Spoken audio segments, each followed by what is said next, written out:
యేసుక్రీస్తు నామంలో బెతస్తా విడుదల పరిచర్య తరపున మీకు ప్రేమపూర్వకమైన వందనాలు. ఈ దిన వాక్య ధ్యానము, యెహోవా దయాళుడు, ఆయన కృప నిరంతరము నిలుచును. కీర్తనల గ్రంథం 118వ అధ్యాయం 1వ వచనం. యూదులు తమ పండగల్లో, ముఖ్యంగా పస్కా సమయంలో పాడే కీర్తన ఇది శత్రువులపై విజయాన్ని ఇచ్చే కీర్తన.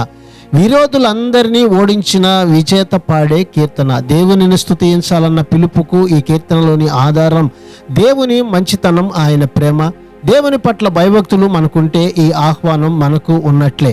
బైబిల్లోని దేవుడు మంచివాడు, ఆయన స్వభావము మంచిది, ఆయన ఉద్దేశాలు మంచివి, ఆయన సంకల్పాలు మంచివి, ఆయన చర్యలు ఎంతో మంచివి. ఆయన ఒక్కడే పరిపూర్ణంగా శాశ్వతంగా మంచివాడు. ఆయన కృపామయుడు, శాశ్వతంగా అలానే ఉంటాడు.